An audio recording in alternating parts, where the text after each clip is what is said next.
On est à Motown, Motor City, Hockeytown, Détroit, au Michigan. Détroit, c'est avant tout une ville de femmes. Ah ouais? C'est pas de l'automobile? Non? Aretha Franklin habite ici, Madonna a grandi pas loin. Et puis tu vas voir, après avoir rencontré les entrepreneurs badass comme Regina de Regina's Food Truck, Alia de Drifter et Karen de Nashville, tu vas voir que la ville leur appartient. Puis toi, tu vas faire une super bonne recette chez New Delhi. Tu vas faire une sandwich aux œufs avec une petite twist indienne. Go, girl! Ouais, mais c'est parce que je suis pas une femme. Non, mais tout le monde le sait que t'es une femme à l'intérieur de toi, Corey. Tu sais, c'est les cheveux. J'ai des beaux cils. Oui, c'est ça.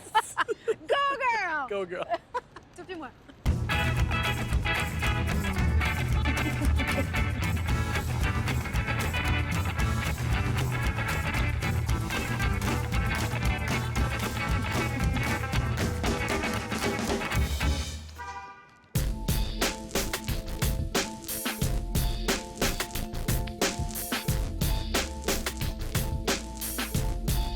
So this Detroit, you know, this is Motor City.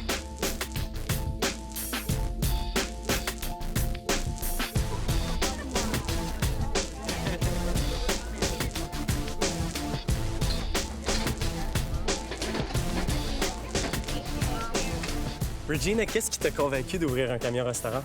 Je venais d'obtenir mon diplôme d'études collégiales et je cherchais ce que j'allais bien pouvoir faire. J'étais pas trop sûre de mon affaire, mais j'avais toujours rêvé d'avoir un jour mon propre restaurant. Je me suis alors mise à réfléchir à la meilleure façon d'investir toutes mes économies pour être capable d'ouvrir un jour un resto. J'ai pensé qu'une remorque resto, ce serait un bon début. Et pourquoi des plats mexicains? C'était une décision facile à prendre puisque je viens du Mexique, je suis née là-bas. Je me suis dit, les gens du Michigan ne connaissent pas la vraie et authentique cuisine mexicaine, alors pourquoi pas leur offrir ces plats?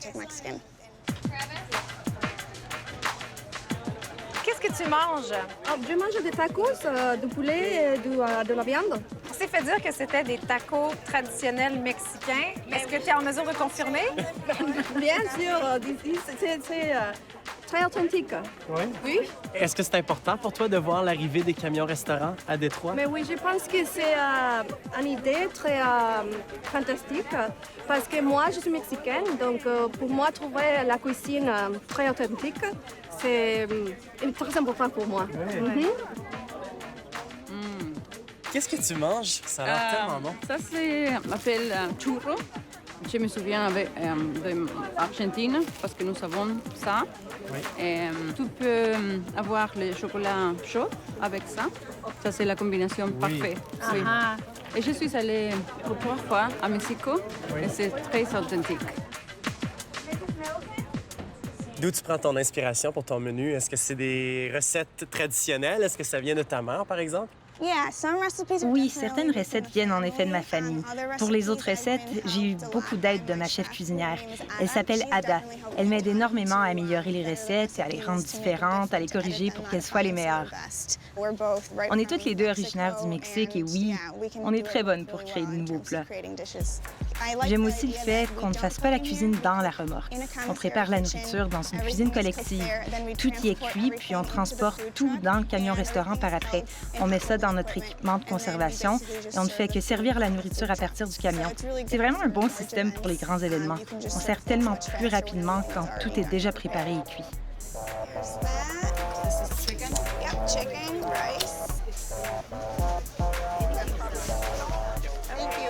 Quelle est la place des femmes dans l'industrie de la cuisine de rue? C'est une question intéressante. Je ne sais pas trop comment y répondre. Je crois que, surtout aux États-Unis, si les femmes veulent créer leurs propres entreprises, elles ont la capacité de le faire si elles y mettent la main à la pâte. Je pense pas qu'il y ait des règles particulières pour les femmes. Elles peuvent choisir leur propre chemin. C'est quand même un milieu qui est majoritairement masculin. Comment se passe l'expérience pour toi jusqu'à présent? Ça a été vraiment positif. Les gens sont d'un grand soutien. Ils nous encouragent et ils sont disposés à me soutenir aussi.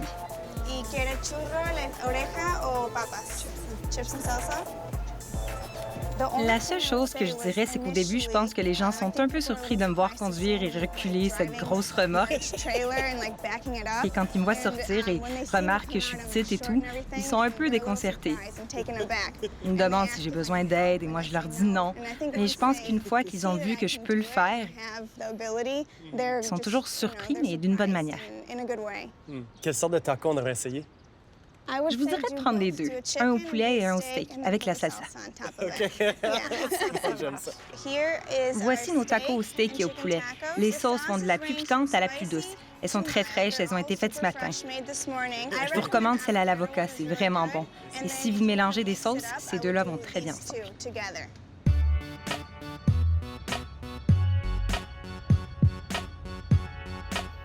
Spicy, not too bad. C'est bon. Vraiment bon. Très bien. Merci beaucoup. De rien. Quoi? Comment t'as dit ça?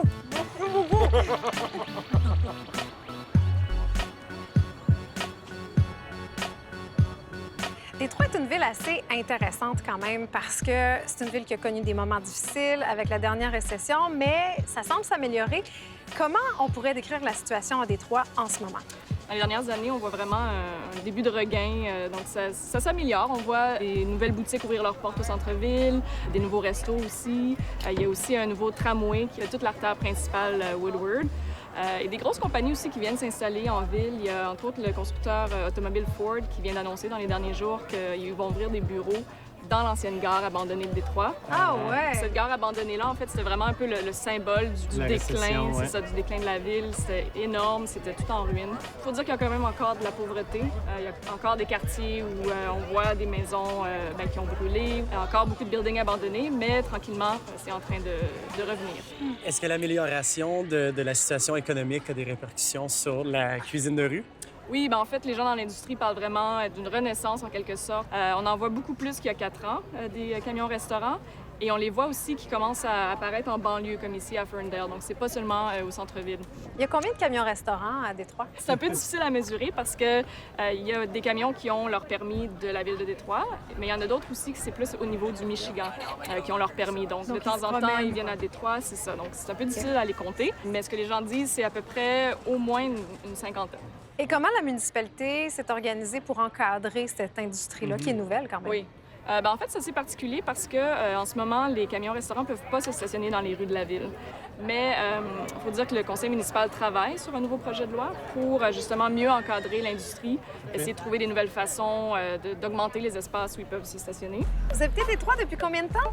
Depuis plus de 30 ans. Donc, vous avez vu arriver les camions-restaurants? Oui, assez récemment d'ailleurs, pas tellement longtemps, je crois. 7-8 ans peut-être. Et vous les voyez dans quels endroits de la ville? Mais dans les endroits où il y a justement comme ça des événements qui se passent, par exemple, ou des marchés. Il y a des marchés dans plusieurs endroits de la ville. Parfois, ils vont dans des business et ils se mettent dans le parking, alors on les voit comme ça. Ce genre de choses plutôt. À Détroit, est-ce qu'il y a beaucoup de camions?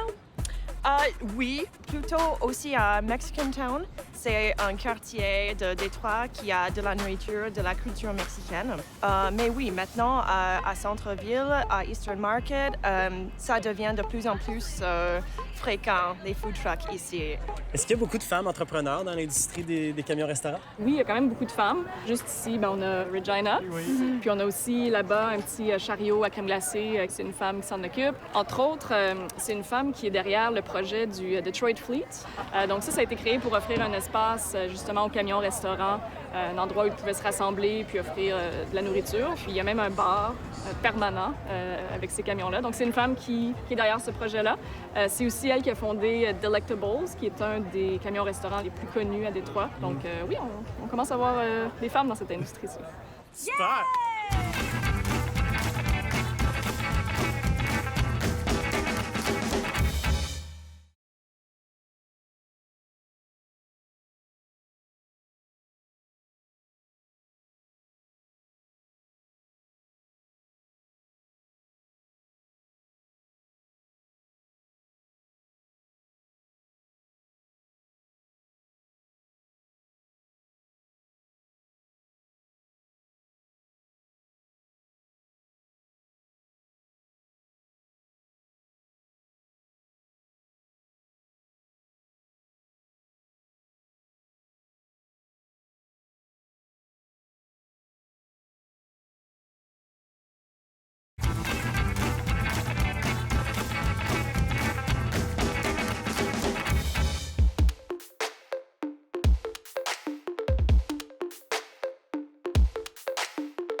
Evelyne et moi, on a quand même des habitudes alimentaires assez santé, je dirais. Hein? À la maison, moi, je suis quand même complètement végétalien.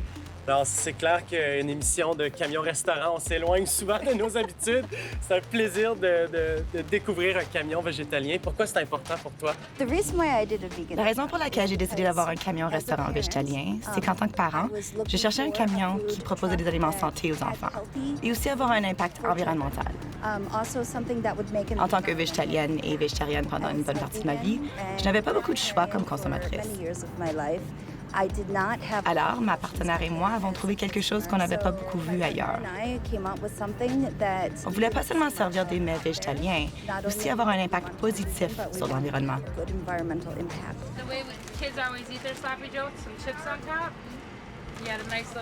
Quand j'étais dans le monde corporatif, je travaillais dans la gestion des déchets. Et l'un des plus grands changements qu'on peut faire de façon individuelle est de changer ce qu'on consomme. Les emballages, la nourriture qu'on mange et nos habitudes d'achat.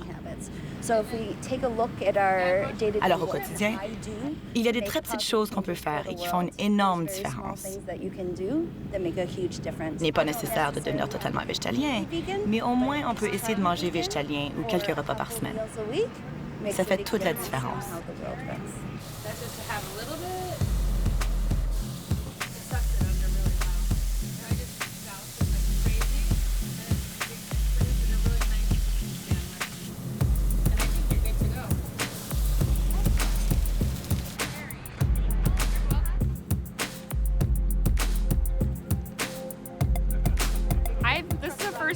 C'est la première fois que je viens ici et c'est la première fois que je vois un camion-restaurant végétalien. J'étais donc très contente de voir ça.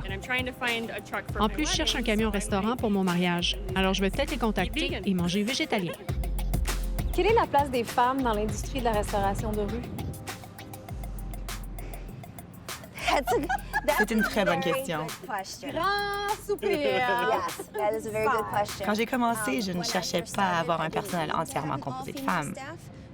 En ce moment, j'ai 2 hommes qui travaillent pour moi et mes autres employés sont femmes ou transgenres. Je trouve que dans le monde de la restauration, les travailleurs sont encore victimes de harcèlement. Et les femmes, les personnes trans ou LGBTQ ne se sentent pas toujours à l'aise. Alors, j'ai créé un restaurant où tout le monde peut se sentir en sécurité.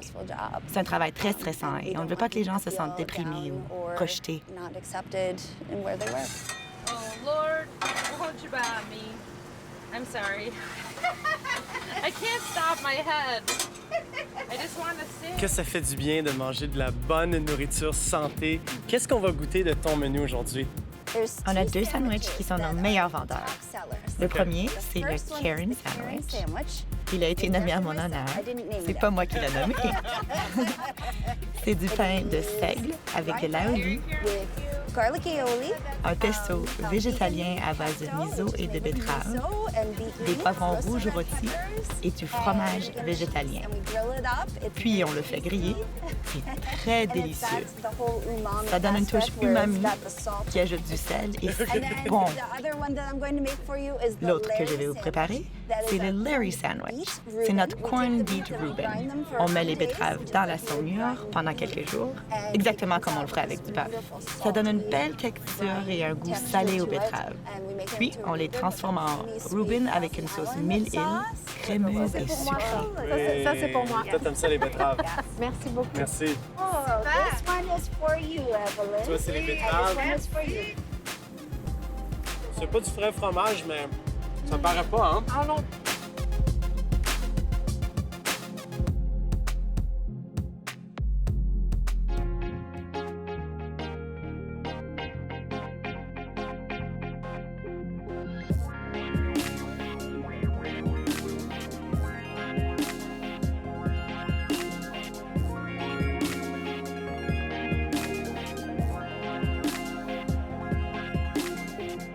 OK, prochaine étape, de l'Indien.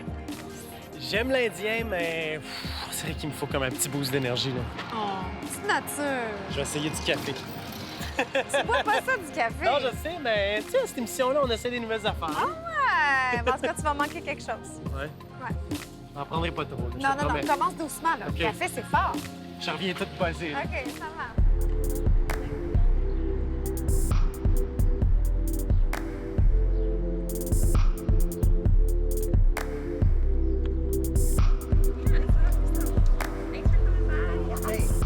Lia, je pense que tu vas avoir de la misère à te débarrasser de nous. On est tellement bien assis ici au soleil devant ta super belle petite remorque de café.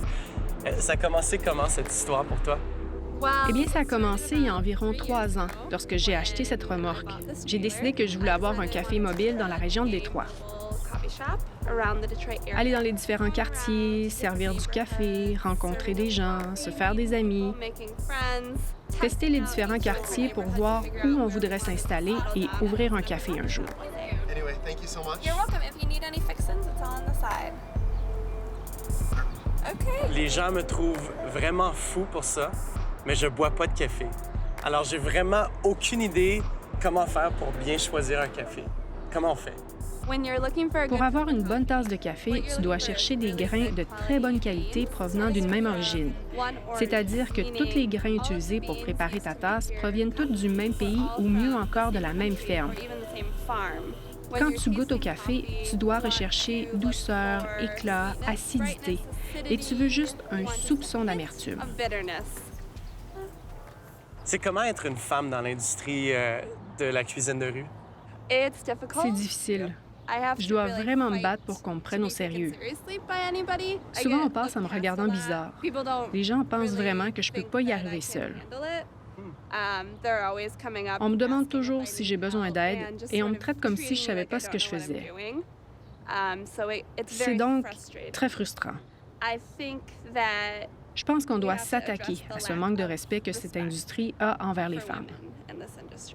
C'est quoi les plans pour le futur?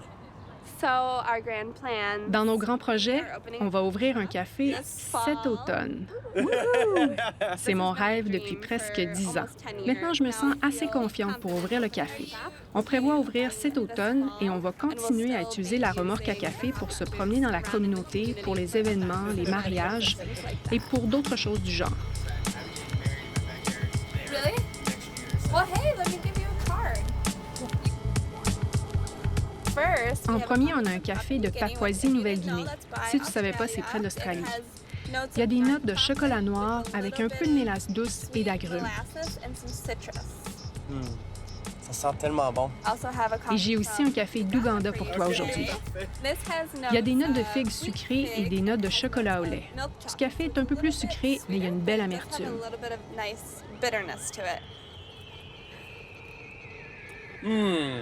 Ah, wow!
Alors, tu as dit que tu étais designer graphique avant d'avoir ton camion-restaurant. C'est pour ça qu'il est si beau, ton camion? Oui, Il est merci. magnifique, ton Merci. camion.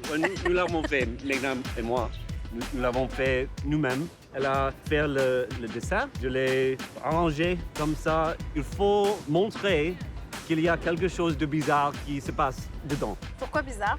Parce que nos sandwichs, ils sont les sandwichs typiques de Détroit, de Reuben, tuna, le thon, le fromage grillé, oui, comme ça, typique, mais on ajoute quelque chose de bizarre, exotique de l'Inde. La cuisine indienne qu'on mange en Amérique du Nord, c'est surtout des mets punjabis, donc ça vient surtout du nord de l'Inde. C'est donc une très petite fraction de tout ce qu'on peut goûter en Inde. On voulait trouver un moyen d'utiliser tous ces arômes sans pour autant faire peur aux gens. On voulait les faire passer en douce dans un véhicule qui leur était plus familier. Et le sandwich était parfait pour ça. Oui, je crois. J'aime bien goûter des nouvelles choses. Alors, je cherche pour ceux où j'ai pas encore été, par exemple. D'accord. Alors, pour les frites ou les hot dogs, c'est pas les camions qui vous intéressent? Non, pas du tout, pas du tout. Et qu'est-ce que vous pensez que ça ajoute à l'expérience de la ville de Détroit? Je pense que ça fait beaucoup d'animation. C'est agréable de pouvoir manger à des endroits différents. Je trouve que ça donne plus de variété, ça donne plus de raisons de venir pour voir quel genre de camions sont là ce jour-là. Et dans ce milieu-là, est-ce que tu vois beaucoup de femmes entrepreneurs? Oui, bien sûr. Oui? Bien sûr. Je pense que ça doit être plus facile pour les femmes de tenir un camion-restaurant que de travailler dans un restaurant où il y a déjà beaucoup de sexisme. Là, elle doit faire ses preuves, mais si elle est la patronne du camion-restaurant, alors elle doit seulement se prouver à elle-même. Et si moi, je voulais créer un sandwich bizarre avec toi, qu'est-ce qu'on ferait ensemble? Le premier mets qu'on a créé, c'est un sandwich à la salade aux œufs. On commence par couper les œufs. OK. On prend tout d'abord des œufs durs et on les coupe très finement.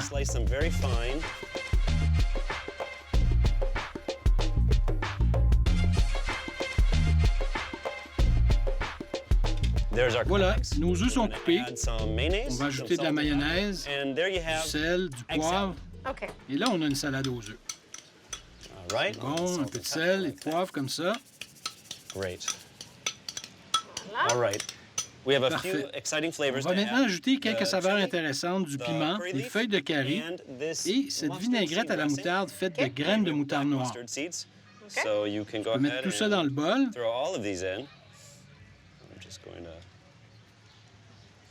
Et on mélange bien comme il faut. Bien mêlé. Et on mélange bien comme il faut, bien mêlé. C'est ce qui rend spécial notre salade aux œufs. Tout y est. Chaque bouchée a une saveur, un arôme. Ça sent déjà différent de ce que je fais à la maison. Ça, c'est vrai. Ici, on a un peu de beurre fondu, OK. auquel je vais ajouter un peu de ce tandoori masala. Comme ça. Je vais prendre maintenant du chala. C'est un pain traditionnel aux œufs. C'est comme du gâteau. C'est sucré et délicieux.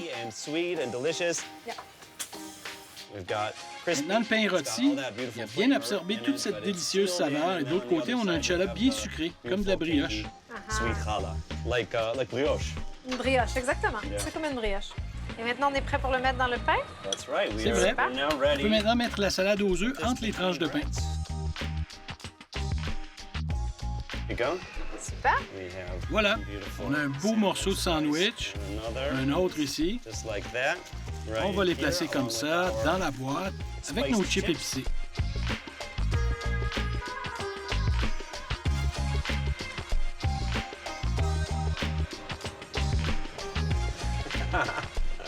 Eyes wide. That's what we like to see. C'est étonnant, c'est très bon. C'est salé. On reconnaît la moutarde, mais j'ai jamais mangé un sandwich aux œufs comme ça. C'est délicieux.